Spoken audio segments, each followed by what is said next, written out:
Welcome to Expand Your Fempire with Caterina Rando, the podcast for women in business on a mission, sharing ideas to support you to grow, lead, and thrive. Now, here's your host, Caterina Rando. Welcome back to another episode of the Expand Your Fempire podcast. I'm your host, Caterina Rando, and I am blissing to be with you today because our hot topic for discussion is amplifying your leadership to uplift yourself, uplift your business, increase your impact, and uplift more lives with your amazing self. Empowered women empower women. You, my friend, are an empowered woman, and let's amplify your leadership so you can empower even more. I want to let you know about two of my favorite gals from history that you probably don't know about: Harriet Hemingway and Mina Hall. In 1896, in Boston, Harriet reads an article that talks about all the birds that are being killed for their colorful feathers to put in hats. And some hats don't just have the feathers, they actually have the birds in the design of the hat. In fact, there's one hat with 12 blackbirds going all the way around the brim of the hat. Now, this article that Harriet is reading actually has lots of drawings of all these birds in all these hats. And Harriet is outraged. Now, she had seen women walking down the street with birds on their hats, but she didn't know that it was happening to the great extent that this article shared. She grabs the article, she grabs her hat from the hallway and puts it on. Now, of course, no birds on her hat. And she decides that she is going to walk across the street to her cousin Mina's house because she's got to tell Mina about it. They've got to talk about it and they've got to figure out something they're going to do. She walks across the street. Mina can see that she's distressed. They have a conversation. She shows her the article. Mina doesn't like this idea of lots of dead birds either. And they say, okay, let's do something about it. So you know what they do? They decide they're going to host an afternoon tea. I love this because I love the idea of women changing everything over afternoon tea, especially if there's little finger sandwiches involved. They host some teas. They get all the women in Boston society to sign a petition. And by the way, if somebody didn't want to sign the petition, you know what? They embraced some peer pressure to have them sign the petition. They get 900 women in Boston to not only sign the petition, to also agree that they're going to boycott any milliners that manufacture or sell any hats with birds on the hats or feathers of birds on the hats. Now, this is beautiful because not only do they get all these women in Boston, women of means, women who are the ones that buy the fancy hats, to agree to this, they also now start the Massachusetts Audubon Society, the purpose of which is to protect birds and eventually other wildlife. And they also are the first Audubon Society in the country. Now, every state has Audubon Society. And all of this is because these gals got together with some other gals and had afternoon tea. Of course, you can see the leadership of Harriet and Mina in this story. What I want to let you know, though, is that before Harriet and Mina got together for tea with these ladies to make all this happen, they were suffragists. Now, they're not the names that you hear when you hear about suffragists. They were probably not the top suffragists, because if they were, we would have heard their names, along with Elizabeth Cady Stanton and Lucy Stone of course, Susan B. Anthony. Don't forget Sojourner Truth. Now, these are some of the names that were suffragists.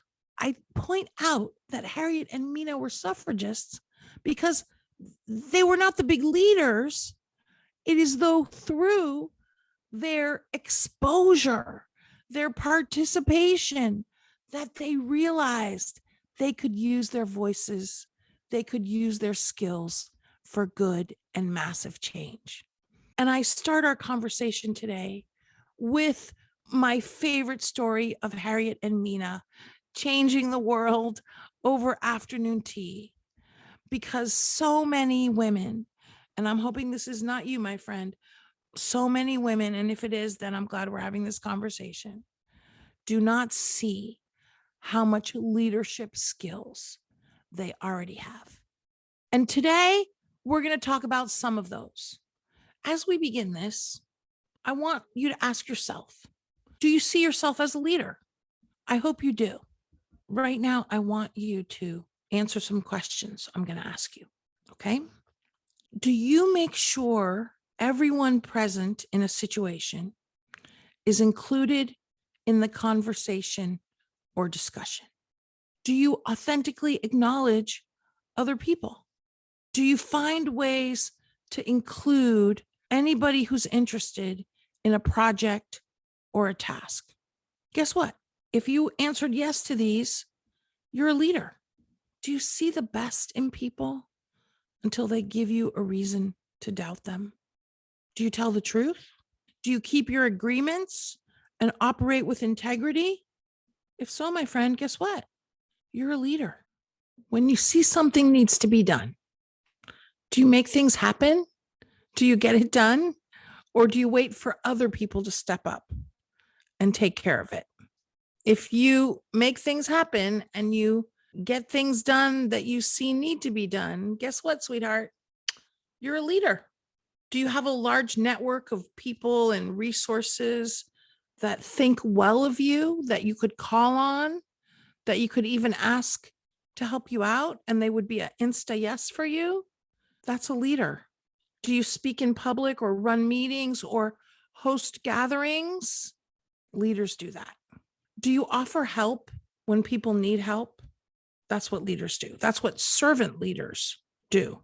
Because leadership is about being of service.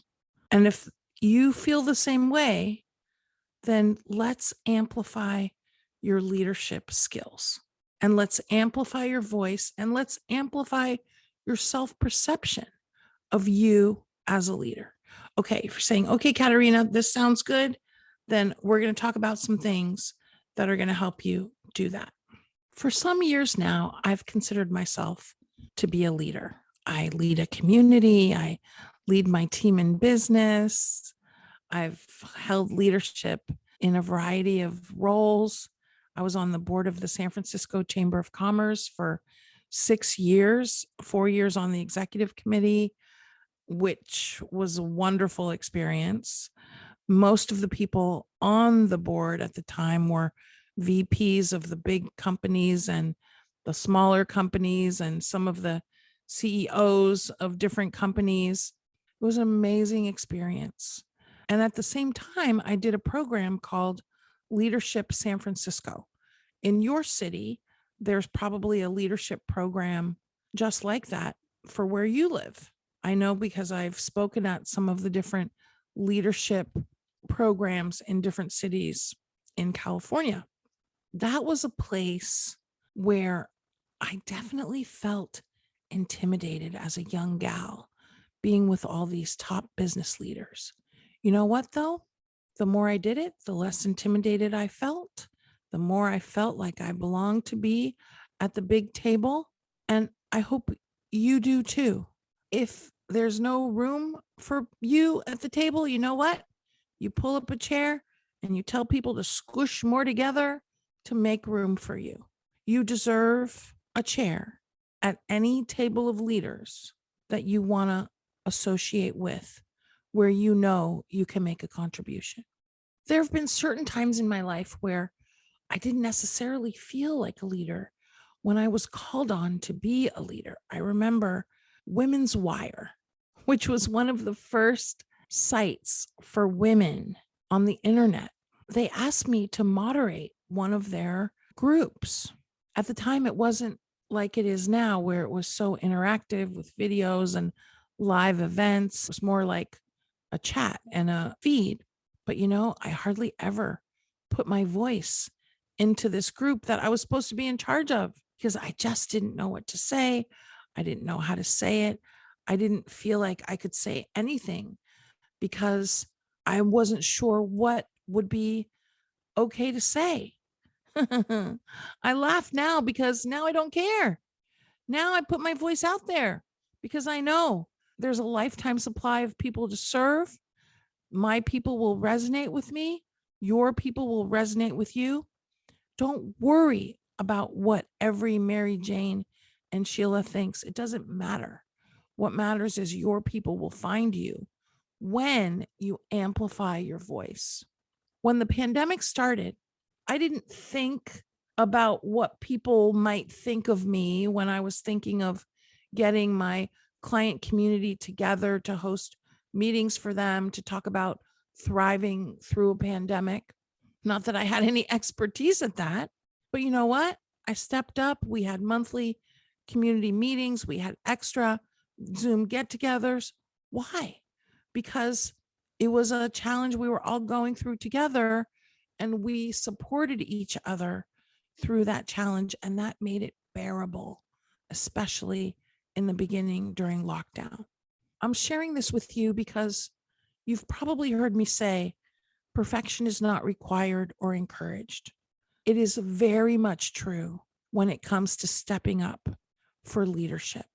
The pandemic is a perfect example of where people were looking for support, looking for leaders. You didn't have to be polished or perfect or anything. You just had to step up to be of support. I'm so happy that I was able to do that at this time when it was very much needed. And because I couldn't do it way back when the internet first started, I recognize how far I've come. And I hope that you are seeing that however far you've come, there's more to come for you as a leader, because leadership is something we start to do. And the more we do it, the better we get.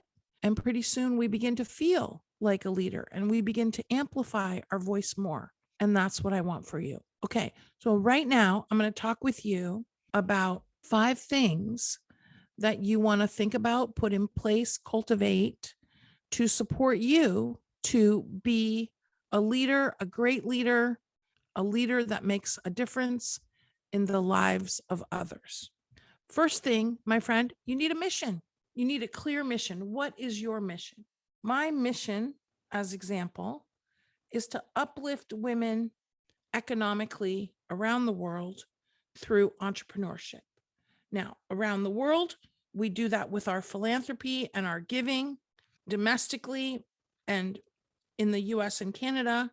I do it with my programs, my trainings, my retreats, my workshops. People don't have to be my client to be uplifted by me. That's why I do free workshops every month, because I've got massive value to bring. You've got massive value to bring. You want to bring it to people that can't afford to hire you for your massive value you deliver through your business. Are there ways, though, that you can uplift people that doesn't cost you much, like doing a workshop, like helping speak in different places to inspire young lives and the lives of people that are older too? Women and girls need support. Everybody needs support. And be an inspirational leadership voice in different places, even when they can't write you a check. Of course, you have to decide how much of that you're going to do, because you can't do it every day, all day long without getting paid. Do, though, make a conscious choice that giving, meaning philanthropy, where you're making a contribution, giving of your money and giving of your time is part of what you do as a leader. And the other thing that you can do is you can use your leadership voice to support causes you care about, and your voice can help raise money for a variety of people. One of my clients today was telling me that she's going to be doing a walk for Alzheimer's. Well, of course, I'm going to write her a check, but I'm also going to make sure she has an opportunity to share in our community about what she's doing so that other people can step up to support her as well. As a leader, you can facilitate more giving, more support for the causes you care about, for the people you care about and their causes. Back to your mission. What is your mission? Be able to clearly articulate it and be able to use it as your guiding principle in your decision making for, is this on mission or is this off mission? Because you will have a lifetime supply of opportunities that will be put in front of you. And every time you have to ask yourself, does this solidify my mission or does this dilute my mission? Often we talk about, as women, bright, shiny object syndrome. Well, you don't have bright, shiny object syndrome, meaning you're having so many opportunities and things coming at you, you don't know what to do. You don't have that when you have clarity on your mission, because you just ask yourself, is this solidifying my mission, supporting my mission, moving my mission forward, or is this diluting my mission, taking me off course? Bing, bing. Okay, that's the first thing, a mission. Second thing, a message. You want to have a message that goes along with your mission. I'll tell you mine. My message is every woman matters. Every woman has massive value to bring, and I want her to know it. That's my message for my life, message for my business. Speak authentically, sell authentically, strategize so you can use your business for good and uplift more lives. Now, you can have a few messages. You can have a message that changes. Your message will evolve over time. Life is dynamic. Business is dynamic. Of course it will. And you know what? You could 360 and totally change what you want to focus on, because your mission, your message better make you bliss. And if it's not, then it's time to take a look at what matters to you, what you want to dedicate your life and your time to, and it's okay to make a change. I remember many, many years ago, going way back, sitting in my therapist's office. By the way, this is before I fired my therapist and hired my first coach, because I was sitting there listening to myself complain about my life. And I thought, I shouldn't be complaining about my life, or just felt like I wasn't doing what was serving me. I wanted to be talking about my goals and how to get there and all of that. And that's what I did when I hired my first coach, who was Laura Whitworth, who was the founder of the Coaches Training Institute. She's the one who thought I would make a good coach. But before that, one day I'm sitting in my therapist's office and I said to her, I love having my cafe. I want to have my cafe forever. I see running my cafe for the next 50 years. Well, of course, at some point I changed my mission. I changed my message. I changed my life, because something else was more alluring than running a cafe. To me, it was uplifting the lives of women through business coaching and speaking and training. I'm sharing this with you because you can change at any point. It's okay for you to do what brings you joy and makes you bliss in your life. And if your business or whatever you've got your attention on these days, or even your marriage or your volunteer position or some commitment you have, if it's not blissing you, you can make a change. I want you to hear that. I'm not sure if that message was for you personally. I know it's for somebody that's listening. You've got a mission. You've got a message. The next thing you need is you need a platform. You need a place to amplify your voice, to get the word out. Because if nobody knows how amazing you are, they cannot be impacted by you. Did you hear that? If nobody knows how amazing you are, they cannot be impacted by you. Do not keep your massive value a secret. Be loud and proud about it. Now, where are you going to be loud and proud? You can have a podcast. You can be a guest on other people's podcasts. You can do reels. You can do Facebook Live and LinkedIn Live. You can host workshops. You can host live events. You can be like Harriet and Mina and get the gals together for afternoon tea and talk. You need a platform. And not only do you need a platform, I'm going to encourage you to have a consistent platform. Meaning, if you put video on YouTube, don't just do it once every blue moon, do it consistently. Because once people find you, they're going to want more. This is why we want people to get on our email list so that we can touch them regularly. Now, you might be anti-email. Guess what, though? It's a great way to let people know what other platforms you're on. Once you have your mission and your message, and you've figured out what platform you're going to use, and that might be multiple platforms like many of us. Next thing you need is a plan. A plan for when you're sharing your message, what's next? What else you got? Because people listening to you once is going to let them know you have massive value to bring. It's not necessarily going to create massive change for the people that you're touching.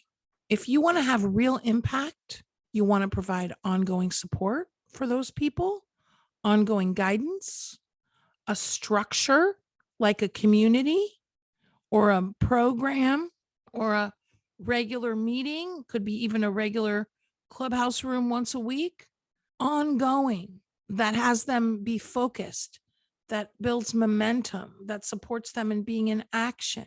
And you know what else? Encouragement. And the next thing that comes after plan is a community.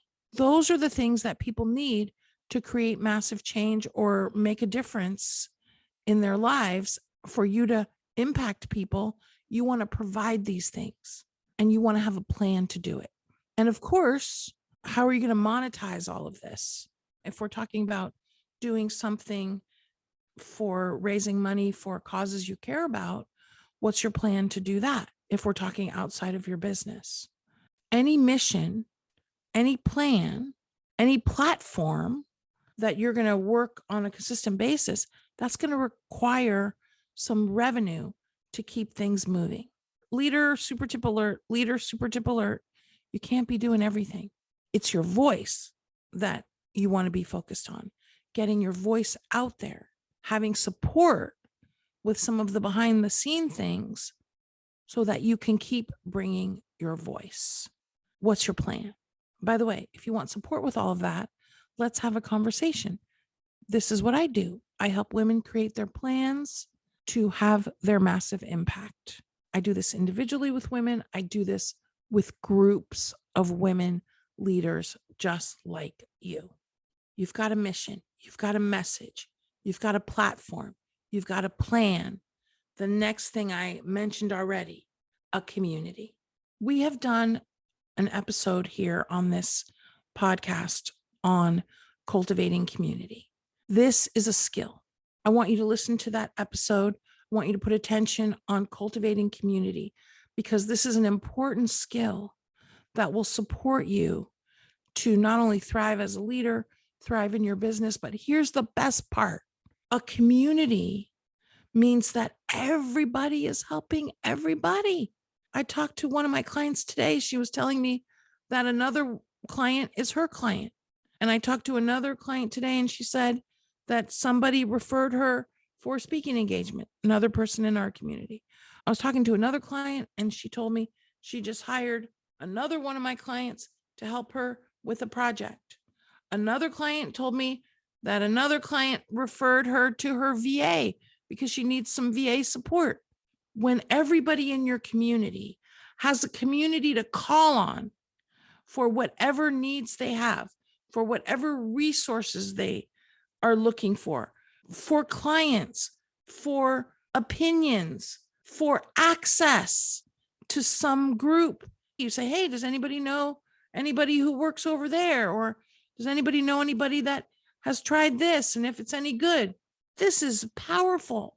Make sure that cultivating a community of like-minded, like-hearted people just like you is part of your plan as a leader. Everybody needs more community. When I started my trainings that we do now, hosting my own group programs, hosting my own retreats, really, I started because I wanted to do the teaching part. I wanted to have impact through teaching. And that was great. Well, then after some of the ladies that were my clients had been to the speaker program and they'd been to the business program, they said to me, Caterina, what's next? And in that moment, I realized, yes, they were getting value from the trainings, but what they really loved was to keep coming back and meeting more amazing women and connecting and getting uplifted through each other. This is what a community does. And I'm hoping that you're a part of some communities that you think are absolutely fabulous because they're modeling what amazing community is. And if you're not part of lots of amazing communities, you can start your own. Before you do that, come and hang out with me and my amazing community because we are a good model, a great model of what community looks like. Now, how do I know this? Because ladies tell me every day, all day long. Nothing warms my heart more than watching women thrive in community. My friend, I hope you're taking our discussion today. You're going to listen to it again. You're going to get your mission, your message, your platform, your plan, and your community together. Now, it's not going to all happen at once. It's not going to happen overnight. I want you to be in action, though, around this because I want you to develop mastery as a leader. I want you to become masterful at cultivating community because this is going to uplift lots of lives. And by the way, I'm here to support you. I'd love to be your guide. My community is here to support you. Please join us in our Thriving Women in Business group on Facebook and join me for one of my free workshops. Let's connect. Let me find out about you and your business, how myself and my community can support you to amplify your voice, amplify your leadership, because you, my friend, have massive value to bring. There is absolutely a lifetime supply of people to be served by you. Amplify your voice, create your plan, get clarity on these things we've discussed. I want to watch you thrive, expand your fempire, and most importantly, uplift more lives. Can't wait to be with you again on another episode of the Expand Your Fempire podcast. Bing, bing, bing. Until next time. We hope you enjoyed this episode of Expand Your Fempire with Caterina Rando.